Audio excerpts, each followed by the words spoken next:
Hi guys, for today's video, ito nga pala yung mga pwede nyong gawin sa knife pleats na design. Yan, magsasample lang tayo. Dalawang design nga pala to na pwede nyong i-apply sa box pleats o kaya sa knife pleats. Medyo slow version to kasi sa reels video natin talagang mabilis doon. Ito, nagawa na tayo ng full video guide. Salamat. At after nyo makagawa ng knife pleats, ito, pupold lang natin to. Bali, alternate tayo gagawa ng butterfly design. Hold nyo lang mga lods sa ganito. Kahit bandang gitna lang mga idol. Tapos eto, yung gilid, pangatlong ganyan. Parang ito na yung magiging design niya. Ito na yung magiging design niya. Bali, alternate niyan gagawin natin. Ito pa sa kabila.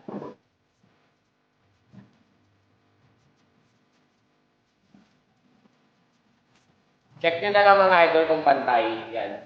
Check nyo na lang yung ginawa nyo kung pantay.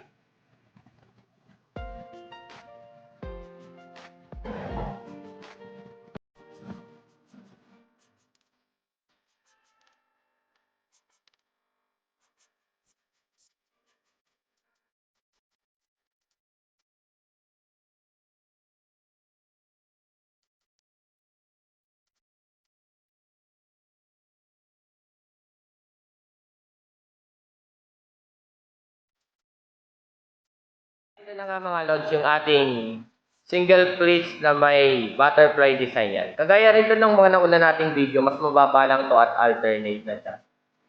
Yan.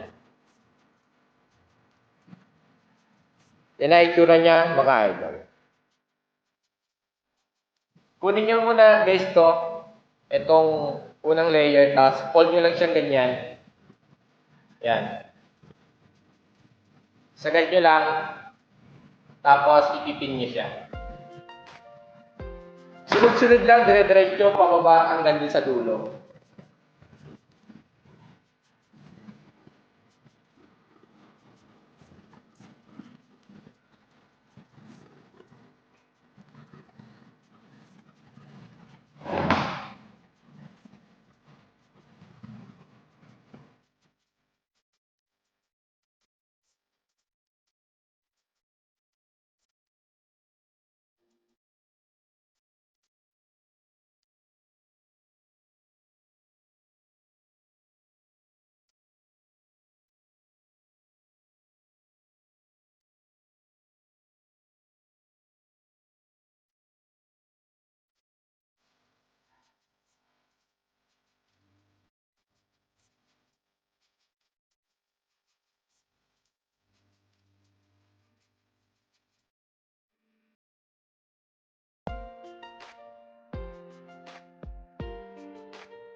At bali, hanggang dito na lang yung video guys. Basic pleats pa rin, tapos naglalagay lang tayo ng iba't ibang klaseng design sa basic pleats. Kasi sayang naman kung pleats lang yung gagawin nyo, pero sobrang daya pa talaga design na magagawa.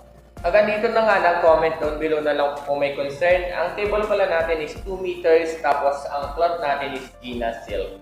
Hanggang dito na nga lang, salamat.